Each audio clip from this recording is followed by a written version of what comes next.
Salut public! T'as l'air d'être en forme! Bah ça tombe bien, parce qu'aujourd'hui, on va analyser la logique et la cohérence dans À toute épreuve. Yes! C'est parti!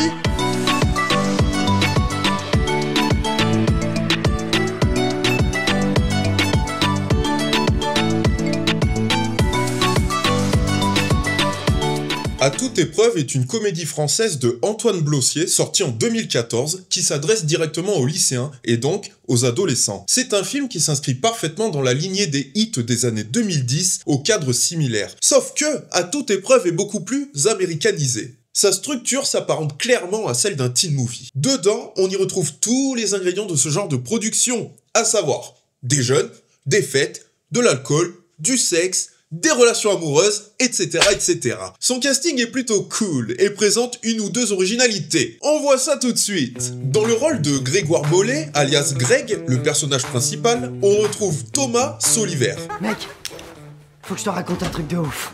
Sa maman, Christine Mollet, est interprétée par Valérie Carcenti. Tu planes complètement, quoi. Elle t'a retourné la tête, cette petite. Son meilleur ami, Yanni, est interprété par Samy Seguir. Qu'est-ce que je vais te mettre, ma salope? Sa petite amie, Maëva Bellida, est jouée par Mathilde Varnier. Et donc concrètement, ça se passe comment? Vous vous montrez vos couilles, vous les prenez en photo? Dans le rôle de Brice Le Foll, le proviseur du lycée Le Corbusier, on retrouve Marc Lavoine. T'es une petite salope. Le célèbre chanteur français. Marc Lavoine est un chanteur, acteur et auteur-compositeur français emblématique né le 6 août 1962 dans l'Essonne. Il s'est révélé en 1985 avec le tube Elle a les yeux revolver. Il a collaboré avec de nombreux artistes et a sorti plusieurs albums à succès. Son album au titre éponyme Marc Lavoine, sorti en 2001, qui inclut le duo J'ai tout oublié avec Christina Marocco, a été certifié double disque de platine en France. Sa fille, Ophélie Le Foll, est jouée par Louise Greenberg. Je suis pas Mère Teresa, hein, papa. On retrouve également Finnegan Oldfield dans le rôle de Le Bars, un élève violent qui est aussi le dealer du lycée. Non, y'a pas du béton, vas-y, avale. Ça va aller là? Vas-y, file 50 balles. Un dealer vraiment charmant. Hey, tu fais un bad trip, tu me connais même pas. Mela Bedia dans le rôle de Fatih. Je vais te démonter comme un Lego. Et je vais te terminer comme un kebab. Je passe au fil. Hein. Elle a qu'une obsession en tête, c'est de pécho Yanni.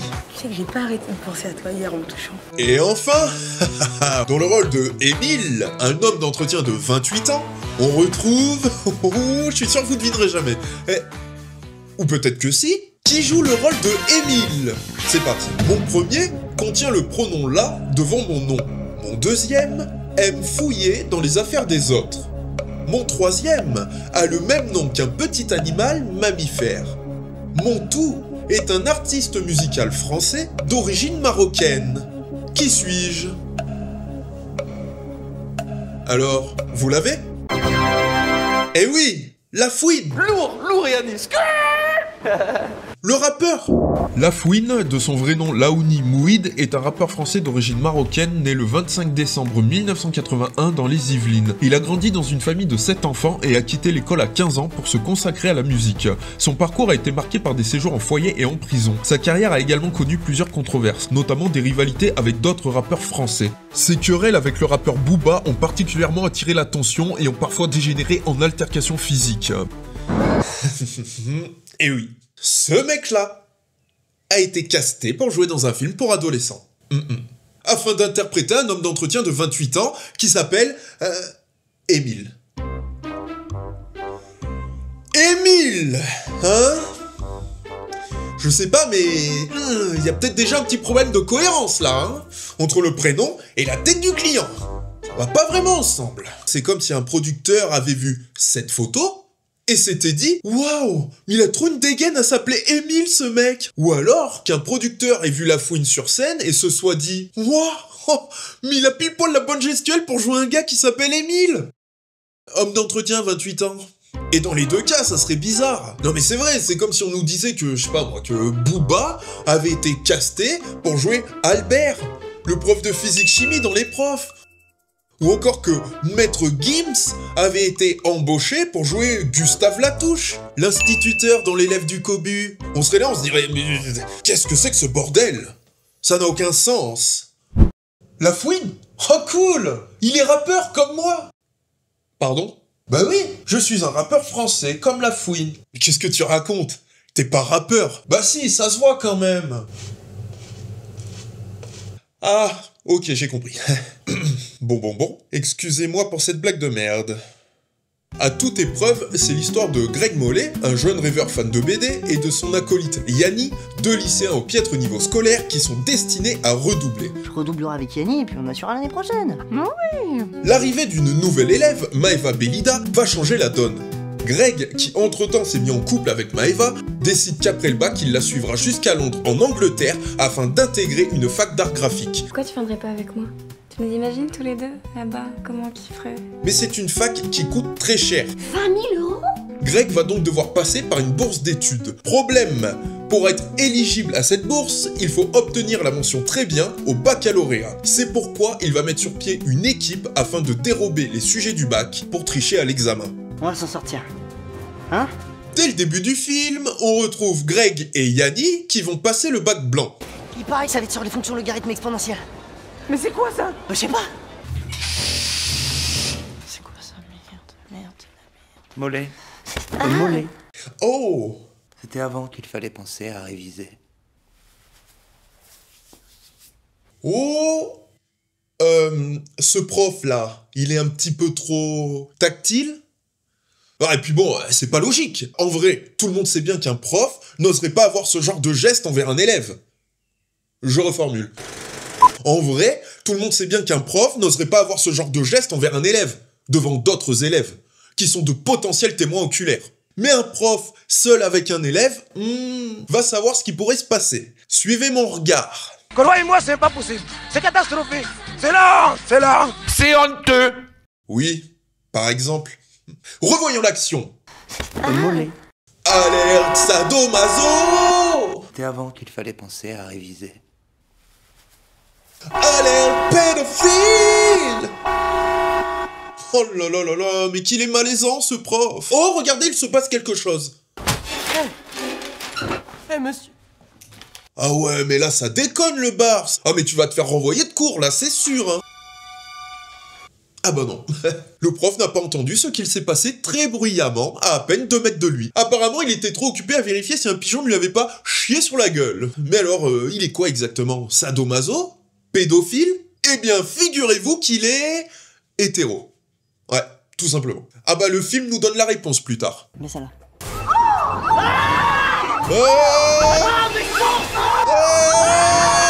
Pendant ce temps-là, le proviseur Brice Le Foll rôde dans les parages.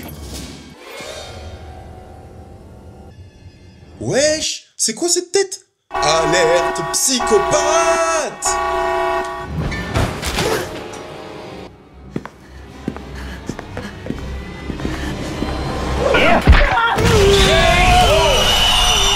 Ah ouais, carrément quoi. Donc là, on a un proviseur de lycée qui vient d'asséner un smackdown à un élève.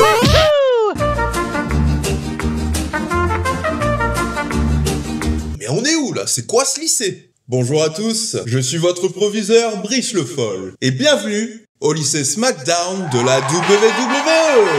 Yeah, ici, vous encaisserez des célèbres techniques de catch, telles que le Red Arrow de Neville, le 619 de Rey Mysterio, ou encore, ma favorite, le saut de l'ange de Zangief. Yeah baby. C'est qui Zangief, monsieur? Non mais, t'es sérieux toi? Le catcheur russe dans Street Fighter 2? Moi non plus, je connais pas, monsieur. Quoi? Puisque c'est comme ça, ce soir, devoir pour tout le lycée. Vous allez vous procurer une Super NES, vous allez vous procurer Street Fighter 2, et ensuite, vous jouerez avec Zangief pendant 4 heures. Quoi? Et demain, exposé pour tout le monde. Ah mais non, oui. Vous pouvez pas faire Et ça. voilà, mais c'est comme ça. Je veux pas le savoir. Je peux pas ça. C'est comme ça, c'est décidé. Entre le proviseur et le prof, là, on est chez les barjots. Allez, next. Après ça, on va se retrouver dans le bureau du proviseur Brice Le Foll, en compagnie de Greg et de sa maman, lors d'une convocation de parents d'élèves. L'occasion pour nous de découvrir à quel point Greg est un monumental teubé. De source sûre, le plus grand navigateur de tous les temps serait Internet Explorer. Mais le gogol! Lui, là, tu peux l'inscrire aux perles du bac, direct. Il est favori. Quel est le plus grand navigateur de tous les temps? C'est Internet Explorer. Je comprends pas là, c'est quoi ton problème? La rigueur, la discipline. Peut-être que Monsieur Mollet n'est... Attendez, vous êtes en train de me dire comment élever mon gamin là? Il est à l'ouest, Monsieur Mollet, avec une pouffe et 2 autres gosses. Buvez ça, Ça va vous faire du bien. Ah bah oui! Tiens, si on picolait un peu de whisky pur pendant cette convocation de parents d'élèves, n'est-ce pas le moment idéal? Alors, qu'est-ce qui lui ferait plaisir à la petite dame? Whisky? Pastis? Tequila? Malibu? Gin? Vodka? Jet 27? Niol? Beaujolais? Il y a beaucoup de choix, dis donc. Ah, ben c'est-à-dire que moi, vous savez, je reçois beaucoup de mamans célibataires dans ce bureau. Donc, faut ce qu'il faut. Vous me suivez? Sinon, je peux vous faire un cercueil. Quoi? Vous voulez m'enterrer? Mais qu'elle est mignonne! C'est comme ça qu'on appelle le fait de mélanger plein d'alcools différents dans un même verre. Du moment où il a appris que Monsieur Mollet ne faisait plus partie du tableau, il est passé en mode attaque direct. Un plan d'attaque simple composé de 3 étapes. Première étape, éloigner l'enfant.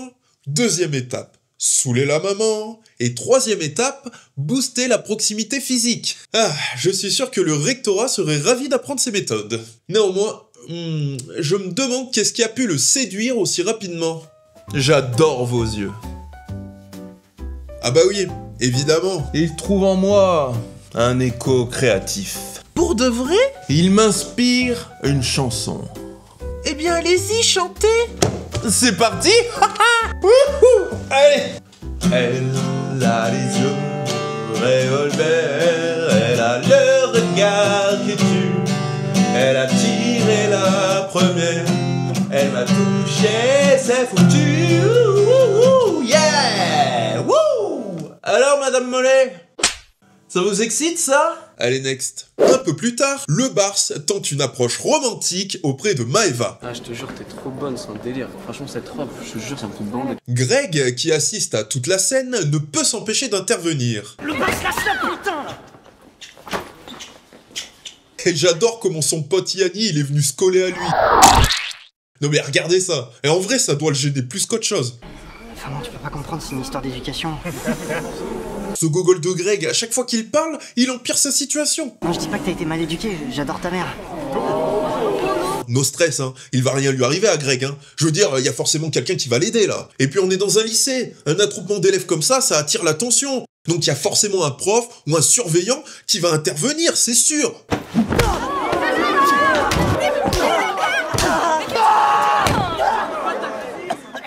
Ah ben non. Bonjour.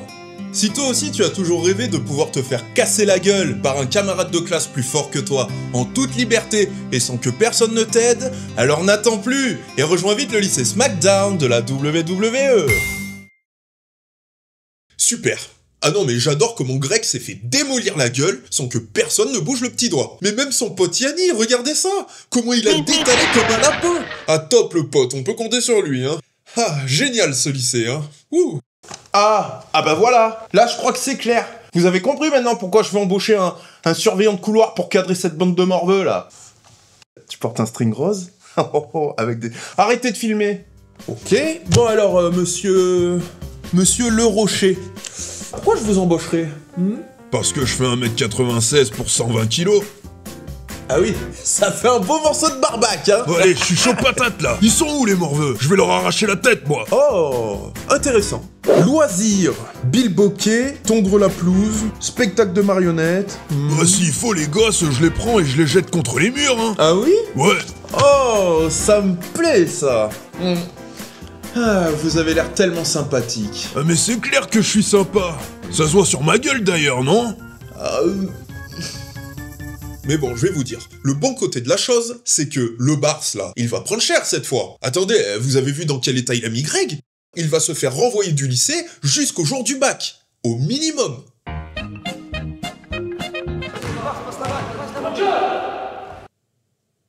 Ah ben non. Bonjour. Si toi aussi tu as toujours rêvé de pouvoir casser la gueule à l'un de tes camarades de classe plus chétifs que toi, en toute liberté et sans prendre la moindre sanction, alors n'attends plus et rejoins vite le lycée SmackDown de la WWE. Pas du tout logique. Allez, next. Maëva, qui a été impressionnée par le courage de Greg, et sûrement qu'elle a eu pitié de lui aussi, a décidé d'en faire son nouveau cum. Et donc les voici dans la chambre de Maëva, en pleine partie de jambes en l'air. Oh putain, merde! Chérie, on est rentrés! Putain, c'est mes parents! Ils devaient arriver beaucoup plus tard. Planque-toi, fais quelque chose! Rentre pas, maman! Maman! Oh. J'ai pas le droit d'avoir un peu d'intimité dans cette baraque? Putain, mais qu'est-ce qui se passe ici? Oh. Elle veut pas que je rentre dans sa chambre. Attendez. Je crois qu'elle est stone. Je suis pas stone. Il t'en reste? Michel? Les parents de Maëva, là, ils ont pas compris qu'il y avait quelqu'un derrière la porte? Mais comment? Quand ils ont ouvert la porte, là, ils ont pas remarqué que ça allait pas jusqu'à la butée habituelle? Hein? Puis je sais pas, y avait pas d'écrit en même temps? Non? Ils ont interprété ça comment, alors? Michel, viens voir, s'il te plaît. Ouais? Qu'est-ce qu'il y a? La porte, elle s'ouvre pas comme d'habitude. En plus, derrière, c'est tout mou. Oh, mais ça c'est rien, ça, c'est le bois qui gonfle. Ah bon, c'est ça? Ouais. Ouais, mais c'est bizarre parce que le bois qui gonfle, quand je le touche, ça fait comme des bruits d'une personne humaine. Écoute. T'as vu, c'est bizarre quand même. Oh, ça, c'est le bois qui grince. Ah, d'accord, c'est ça. Ah, mais j'ai l'oreille pour ça, moi, je reconnais, hein, ouais. Mais à tout hasard, quand même, tu voudrais pas regarder derrière au cas où il y a un truc? Mais pourquoi faire? Hein, c'est du bois derrière. On va pas regarder du bois. Bon, bah, tout va bien. RAS alors, hein. Mais qu'est-ce que t'es bête des fois, c'est pas possible. Hein. Ouais, pas du tout logique. Allez, next. À ce moment-là du film, Greg et Yanni songent sérieusement à tricher lors du bac. Un lycéen avait réussi à pénétrer dans la division des examens. Le voleur n'a pas profité de son butin puisqu'il a été arrêté, mais il reste le seul à avoir réussi le casse du bac. Greg et Yanni voient là une opportunité et décident de partir à la rencontre de ce fameux personnage. Elle est où cette division, Emile? Comment t'as fait pour y entrer? Scarface. Personne m'appelle Emile, c'est Scarface maintenant, t'entends? Hein? Scarface? Comme lui, là? Ah non, non, hors de question, hein. Même pas en rêve. Ça restera... Émile. Émile, hein? Parce que ça lui va bien. Putain de merde. Greg et Yanni exposent leurs intentions à Émile, mais ce dernier décline. Ou alors Scarface, tu nous aides? Non. Et retourne à ses basses besognes. Émile va vite se retrouver face à sa dure réalité. La chasse d'eau, elle va pas se tirer toute seule. Bah alors, t'es pas là pour ça, Conchita? Et comment tu me parles, là, petit merdeux? Moi, merdeux, c'est pas moi qui astique les chiottes, hein. Ah, à mon avis, il va pas tarder à changer d'avis.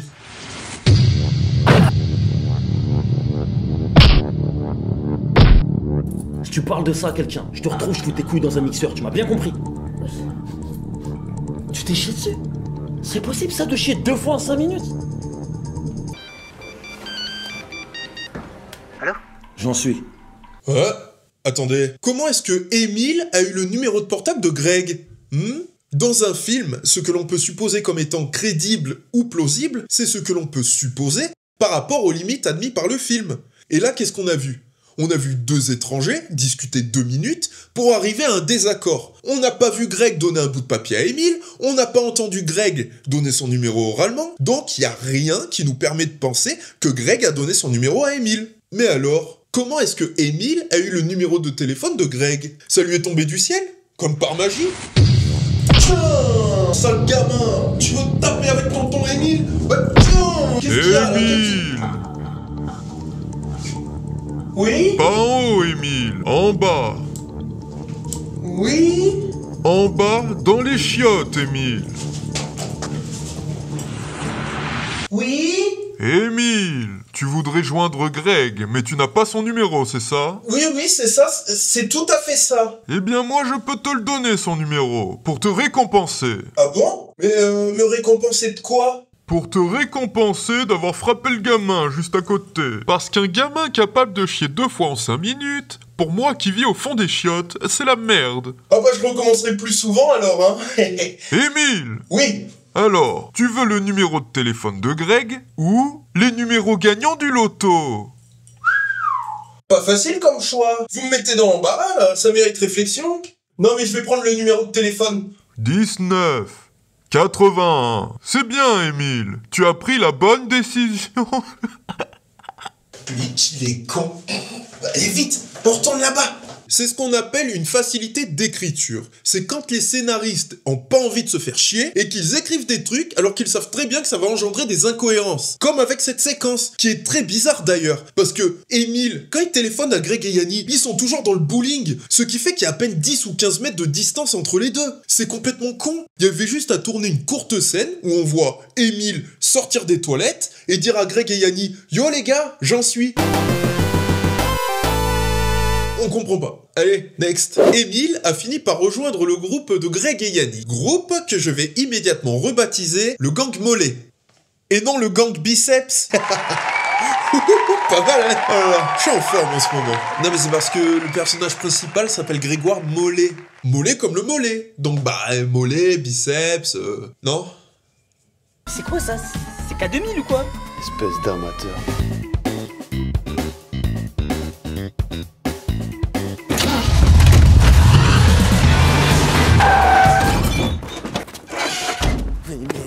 Ton permis, tu l'as braqué aussi? Eh oh, disons d'interdiction d'examen, ça vaut aussi pour le permis. J'étais que depuis 3 semaines. Attendez, le personnage de Émile, là, il est pas du tout cohérent. Enfin, regardez ce mec. Alors certes, son prénom c'est Émile. Soit, mais son surnom c'est Scarface. Enfin, il a des plaques militaires autour du cou. Et puis surtout, il a tenté de braquer la division des examens en solo à l'âge de 18 ans. Non mais pour faire ça, faut être un ouf, faut être une tête brûlée. Et vous allez me dire que ce genre de personnage n'a pas conduit pendant 10 ans sous prétexte qu'il n'avait pas un petit bout de papier qui disait « Ouais, c'est bon, tu peux conduire ?» Ah non, ça colle pas. Moi, j'ai aucun mal à imaginer ce personnage conduire sans permis. Allez, next.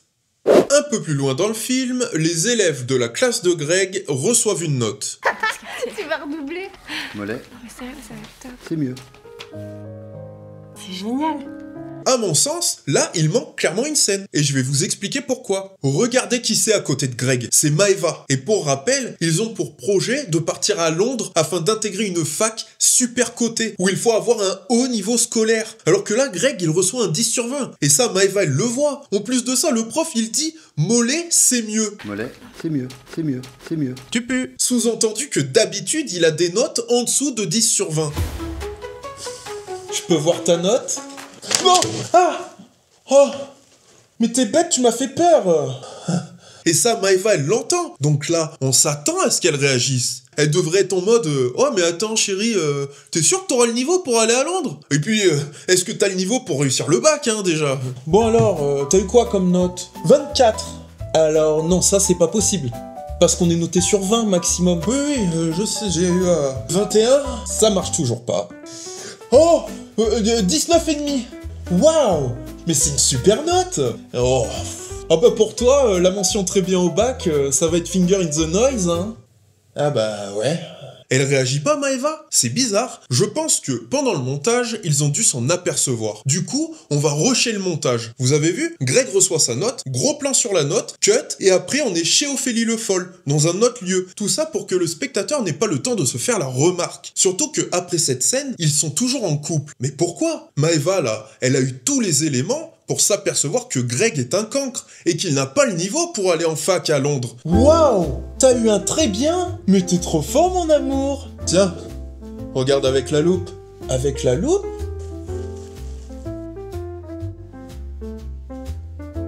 Ah ouais, quand même, ouais.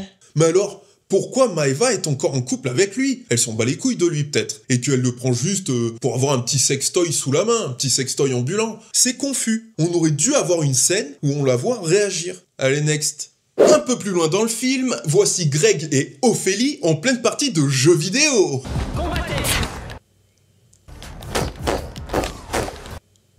Tour de salto. Bim. Boum. Ah. Tiens. Bip, bip. Ouais. Yes.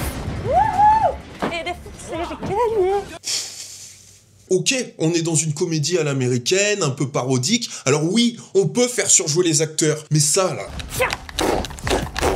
C'est pas surjoué, c'est mal joué, c'est de la merde. Moi, je suis gamer depuis tout petit, et je n'ai jamais vu personne, garçon ou fille, jouer à un jeu vidéo de cette façon. Encore une preuve que les personnes qui écrivent des scènes de jeux vidéo dans les films n'ont absolument aucune idée de comment représenter un gamer.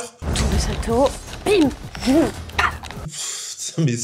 On dirait que c'est un gamin de 4 ans qui a écrit la scène. Papa, regarde. J'ai pas le temps, hein. Krillin contre Broly légendaire. Je me demande qui c'est qui va gagner, hein. Bim. Bim. Double salto. Bim. Bim. Ouais, youhou, j'ai gagné. T'as vu ça, papa? Bravo. Je prends. Alors, bim, hein, salto, et youhou, j'ai gagné. Voilà, ça c'est de la merde. Sale gosse, tu peux pas faire mieux? Par contre, parlons un peu du jeu vidéo en arrière-plan. Je vais vous coller tous les plans du combat un à un par ordre chronologique. Et vous allez voir, ça n'a aucun sens.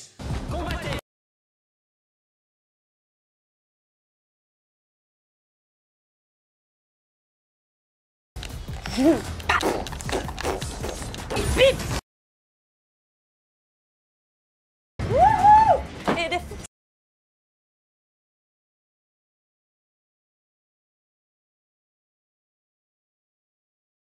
Encore les frustrés. Et voilà, eh bien au final, cette séquence de jeu vidéo, elle est mal faite. Allez, next. Là, on est chez Yanni, dans son garage, avec le gang mollet, et on assiste à une querelle entre Greg et Maeva. Il m'a tout raconté. Vos samedis psy, vos pseudo-séances de travail, je suis au courant de tout. Elle vient d'apprendre que Greg lui ment depuis des mois, notamment pour couvrir le braquage, car Maeva, elle est pas au courant de ça. Yanni n'a qu'une couille. Quoi? Il est monocouille. C'est pour ça que je dois passer du temps avec lui en ce moment, ça se voit pas, mais il est grave en bad. D'où tu dis à ta meuf que j'ai qu'une couille, toi? Tu sais, ça change rien entre nous. Non mais attendez, c'est des conneries. Il a mitonné pour cacher ses rencarts avec Ophélie, c'est tout. Yanni, bien décidé à laver son honneur, montre sa paire de couilles au reste du gang. Je vais vous montrer si j'ai qu'une couille. J'adore la réaction de Fatih. Ah là, elle est refaite. 1, 2... Yanni? Oh, mauvais timing. Là, la maman d'Yanni, elle doit être un petit peu... perplexe. Aïe! C'est bon, j'ai géré la run. C'est bon, j'ai géré la rhum. C'est bon, j'ai géré la run. Mais qu'est-ce qu'il a bien pu vouloir insinuer? Oh, on l'entend bien ta mère là. Oh oui. Oh, monsieur Émile. Maman? Tonton Émile. Eh ben dis donc, elle a l'air d'être intense cette discussion. Ils sont pas en train de discuter, ils sont en train de la gérer. Ah d'accord. Fais chier. C'est toi qui as amené ce con en plus là.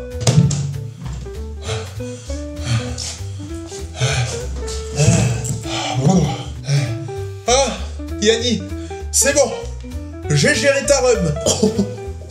Au poil. Maman. Wouh. Yeah. Maman. Non, pas logique.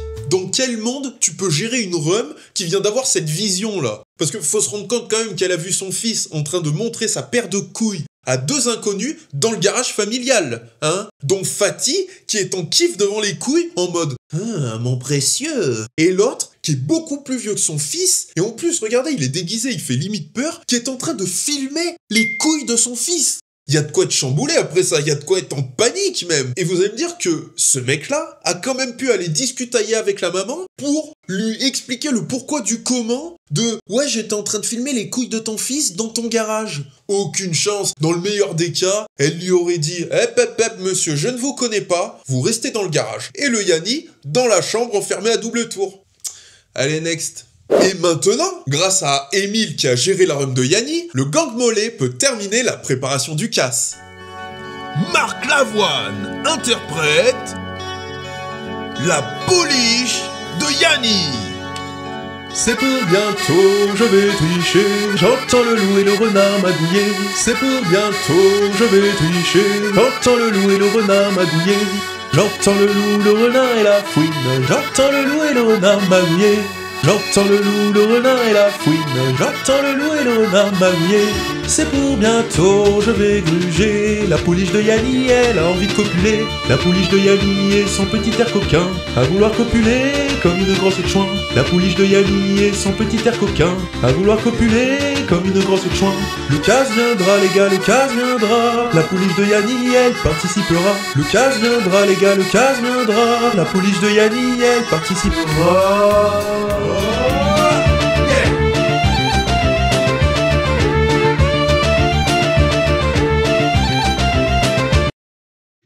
Le soir du braquage est enfin arrivé. Maintenant, place à l'action.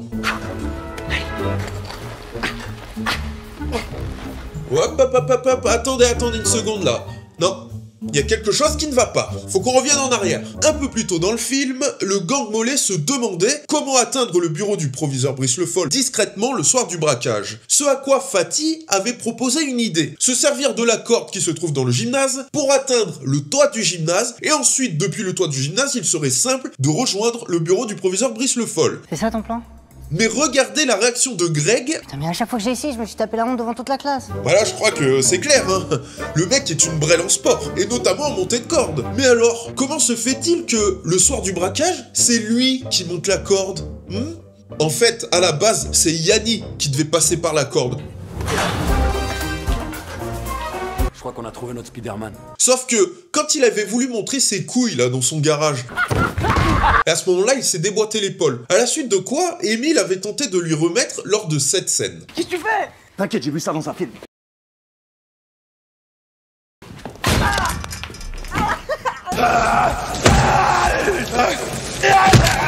Et maintenant, le mal est fait. Il s'est niqué l'épaule, le con. Je l'ai remise en place, mais c'est mort pour faire Tarzan. C'est donc Greg qui va prendre le relais, ce qui amène une incohérence. Je veux dire, arrêtons-nous 2 secondes sur le personnage de Greg. On est passé d'un mec qui n'avait pas du tout confiance en lui, limite traumatisé par le monté de corde, Putain, mais à chaque fois que j'ai ici, je me suis tapé la honte devant toute la classe. à un gars qui arrive et qui te monte la corde avec une facilité déconcertante. Le tout sans échauffement et sans entraînement. Ah, n'importe quoi. Surtout que regardez la corde, elle fait bien au moins 7 ou 8 mètres. Et tous ceux qui ont fait du monté de corde savent que pour monter une corde de 8 mètres, il faut un peu d'entraînement quand même. C'est loin d'être aussi simple. Tout ça juste pour introduire le gag où Émile balance Yannick contre le mur.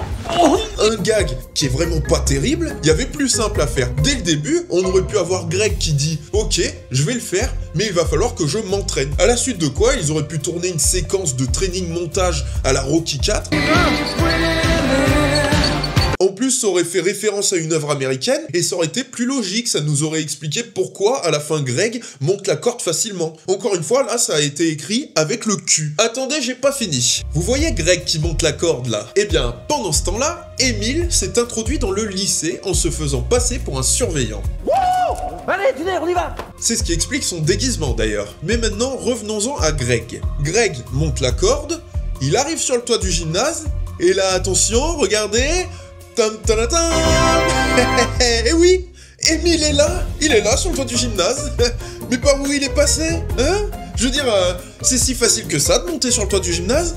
Mais alors dans ce cas, petite question comme ça en passant, pourquoi est-ce qu'on s'emmerde avec cette corde là? Hein? Greg aurait très bien pu se déguiser lui aussi, et il aurait pu se faire passer pour un surveillant, comme Émile. Et d'ailleurs, vous savez quoi? Vous voyez le personnage de Émile là? Eh bien, son nom de famille c'est Majax. Émile Majax. Émile Majax, bonsoir. Majax, comme le magicien Gérard Majax. Et oui, et je pense que ceux qui ont écrit le film l'ont appelé comme ça, histoire de justifier de façon ironique toutes les petites incohérences liées au personnage. Comme quand il avait appelé Greg sur son portable. Comment il avait eu le numéro? Comme par magie? Ah bah ouais, mais attends, il s'appelle Majax. Comment est-ce qu'il est arrivé sur le toit du gymnase? Il a apparu là comme par magie? Ah bah ouais, mais attends, il s'appelle Majax. Vous voyez où je veux en venir? Pas très cohérent tout ça. Allez, next.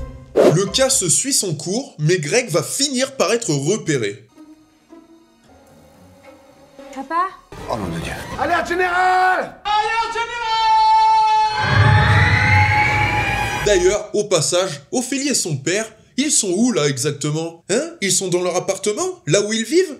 Donc, ils habitent dans un appartement qui est dans un immeuble, situé en face du lycée, pile poil au même étage que le bureau du père? Ou alors quoi, c'est un appartement qui a été aménagé dans une des ailes du lycée qui fait face au bureau du proviseur? Bah dis donc, sacré coup de bol d'avoir trouvé un appartement libre pile à cet endroit-là.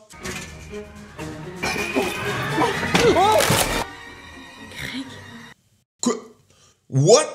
Attendez, elle a réussi à reconnaître Greg là? Mais comment? Parce qu'elle a des jumelles? Mais ça on s'en branle. Je veux dire, c'est pas parce qu'on a des jumelles qu'on voit mieux la nuit. Et c'est pas parce qu'on a des jumelles qu'on voit mieux dans le noir. Et c'est pas parce qu'on a des jumelles qu'on peut voir à travers des stores californiens, bordel! Les stores californiens, vous savez, c'est les stores avec les lamelles verticales, là. Et quand ils sont tirés, ça donne ça. Ah ouais, hein. Pas évident de voir derrière, hein. Surtout que la scène où elle le reconnaît, c'est celle-là. Et là, vous savez pendant combien de temps il se retrouve face à la fenêtre? Pendant 0,0 8 secondes. Ça veut dire que Ophélie, elle a réussi à le reconnaître la nuit à travers des stores californiens en 8 dixièmes de seconde. Balèze. C'est quoi ces conneries? C'est pas du tout logique. Allez, next. Pendant la dernière séquence du film, alors c'est une séquence qui se passe pendant le générique de fin. On est après le bac et on apprend que Émile, sans grande surprise, a réussi le bac. Vous avez donc obtenu votre bac avec une moyenne exceptionnelle, 19,8 sur 20. D'abord un grand bravo à vous. Et cette séquence, c'est n'importe quoi. Mais on vous connaît aussi pour le vol retentissant il y a 10 ans. Avez-vous cette fois encore triché? Pendant ces 10 ans, on m'a interdit d'examen, je me suis préparé. Quand on connaît le passif de Émile, qui a déjà une étiquette de voleur placardée sur le front, et qu'en plus, on regarde les faits qui se sont déroulés avant le bac, c'est bon, le gars est totalement coupable, ça fait aucun doute. Du coup, c'est pas sur un plateau télé qu'il devrait être. Ce qui aurait été bien comme séquence pendant le générique, ça aurait été un face-à-face, mais dans un commissariat, pendant un interrogatoire, avec un policier qui interrogerait Émile. En plus, on se dirait, tiens, il s'est encore fait attraper comme 10 ans en arrière. Là, ça serait drôle. Mais surtout, ça aurait été logique. C'est la raison pour laquelle j'ai accepté d'entrer en Sciences Po l'année prochaine. Je compte obtenir mon diplôme, mais pourquoi pas devenir ministre de l'Éducation? C'est ce qui s'appelle avoir de l'ambition. Merci Émile.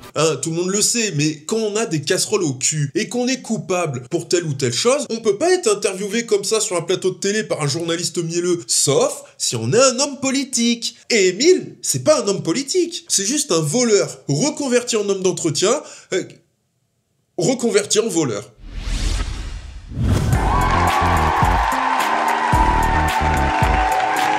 Émile Majax, bonsoir. Yo ma gueule. Il y a 10 ans, vous avez tenté de braquer les sujets du bac. Oui, c'est vrai. Récemment, il y a eu une nouvelle tentative au lycée Le Corbusier, non loin de votre lieu de travail. Coïncidence, coïncidence. Ouais, j'en ai entendu parler, ouais. Derrière ça, vous réapparaissez comme de par hasard, vous passez le bac. Oui. Et vous obtenez la moyenne qui n'a aucun putain de sens, de 19,8. Ouais, c'est vrai, ouais. Alors, est-ce que cette fois-ci encore, vous avez triché, Émile? Oui, je veux dire non. C'est oui ou c'est non, Émile? C'est non. C'est non, c'est non. Ok. Prochaine question. Le matin, vous êtes plus pain au chocolat ou croissant? Eh bien voilà les amis, nous sommes arrivés à la fin de cette analyse de logique. Et s'il y a bien un enseignement à tirer de tout ça, c'est que dans À toute épreuve, La Fouine interprète un personnage qui s'appelle... Émile. Émile Majax, bonsoir. Ouais. Et on a appris un fait biologique très intéressant aussi. Tu t'es chié dessus? C'est possible ça de chier 2 fois en 5 minutes? Et rien que pour ça, merci À toute épreuve.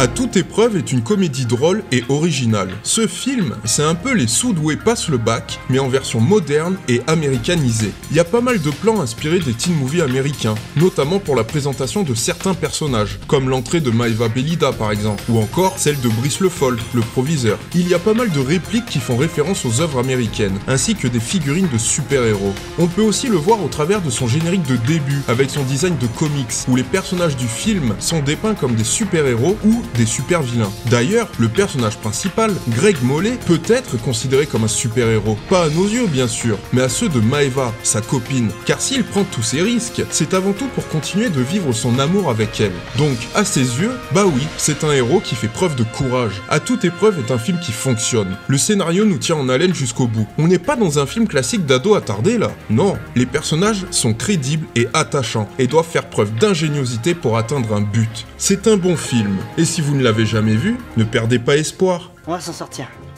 Hein?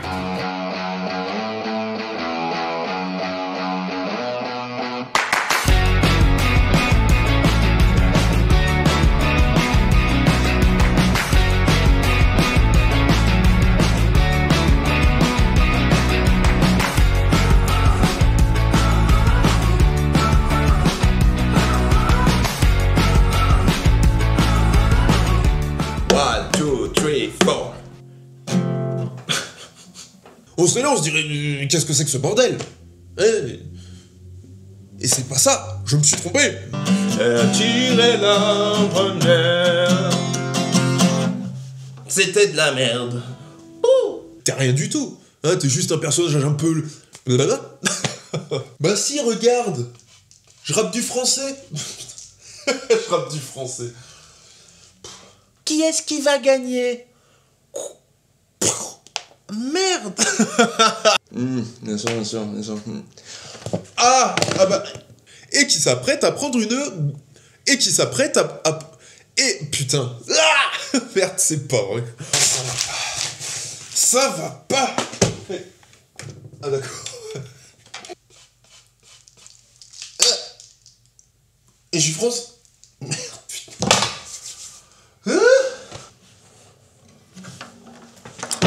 Ah, enculé. Ah.